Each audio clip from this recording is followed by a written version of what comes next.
ഓണമിങ് എത്തിയതോടുകൂടി ചില്ലറ വിപണിയിൽ സവാളയ്ക്കും ഉള്ളിക്കുമുള്ള വില കുതിച്ചുയരുന്നു എന്നുള്ളതാണ് റിപ്പോർട്ട് ചെയ്യാൻ കഴിയുന്ന വിവരം.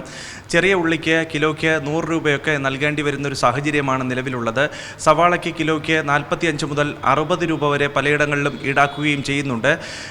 ഇതിനോടകം തന്നെ പലയിടങ്ങളിലും സ്റ്റോക്ക് തീർന്നു കഴിഞ്ഞു എന്നുള്ളതാണ് ഈ ഘട്ടത്തിൽ നമുക്ക് മനസ്സിലാക്കാൻ കഴിയുന്ന വിവരം. ചില്ലറ വിപണിയിൽ സവാള വില കുത്തനെ ഉയർന്നതോടുകൂടി കേന്ദ്ര സർക്കാർ ബഫർ സ്റ്റോക്കിൽ നിന്നുള്ള വിതരണം വേഗത്തിലാക്കാൻ വേണ്ടി കന്ത എക്സ്പ്രസ് ട്രെയിൻ സർവീസുകളടക്കം ആരംഭിച്ചു എന്നുള്ളതാണ് റിപ്പോർട്ട് ചെയ്യാൻ കഴിയുന്ന പ്രധാനപ്പെട്ട വിവരം. മഹാരാഷ്ട്രയിലെ നാസിക്കിൽ നിന്ന് ഡൽഹി, ചെന്നൈ, കൊച്ചി, ഗുവാഹത്തി തുടങ്ങിയ പ്രധാന നഗരങ്ങളിലേക്കാണ് ഈ പ്രത്യേക ചരക്ക് തീവണ്ടി മാർഗം സവാള എത്തിക്കുകയും ചെയ്യുന്നത്.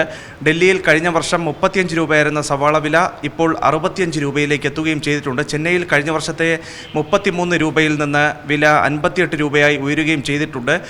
കേരളത്തിൽ കിലോയ്ക്ക് 45 മുതൽ 60 രൂപ വരെ ഈടാക്കുന്ന ഒരു സാഹചര്യമാണ് നിലവിലുള്ളത്. രാജ്യത്തെ ഏറ്റവും വലിയ സവാള ഉൽപ്പാദന സംസ്ഥാനമായിട്ടുള്ള മഹാരാഷ്ട്രയിൽ കൃഷിഭൂമിയുടെ വിസ്തൃതി കുറഞ്ഞതും അതോടൊപ്പം തന്നെ മൺസൂൺ വൈകിയതും കാരണമാണ് സവാള ഉൽപ്പാദനത്തിൽ ഏതാണ്ട് 5 മുതൽ 7% വരെ കുറവുണ്ടായത് എന്നുള്ളതാണ് മനസ്സിലാക്കാൻ കഴിയുന്ന പ്രധാനപ്പെട്ട കാര്യം. ഈ ഓണക്കാലത്ത് പ്രധാനപ്പെട്ട വിഭവങ്ങളൊക്കെ തയ്യാറാക്കുന്നത് ഉള്ളിയിലും സവാളയിലുമൊക്കെയാണ്. അപ്പോൾ അതുകൊണ്ട് തന്നെ സാധാരണക്കാരൻ്റെ നടുവൊടിക്കുന്ന തരത്തിലേക്കുള്ള ഒരു വിലക്കയറ്റമാണ് ഉള്ളിയുടെയും സവാളയുടെയും കാര്യത്തിൽ ഉണ്ടായിരിക്കുന്നത് എന്നുള്ളതാണ് റിപ്പോർട്ട് ചെയ്യാൻ കഴിയുന്ന വിവരം. PV രഞ്ജിത്തിനൊപ്പം തിരുവനന്തപുരത്ത് നിന്ന് അഭിജിത്ത് ജയൻ, സി മലയാളം ന്യൂസ്. ഏറ്റവും പുതിയ വാർത്തകളും വിശേഷങ്ങളും വിരൽ തുമ്പിലറിയാൻ സി മലയാളം ന്യൂസ് എല്ലാ ഡിജിറ്റൽ പ്ലാറ്റ്ഫോമുകളിലും ലഭ്യം.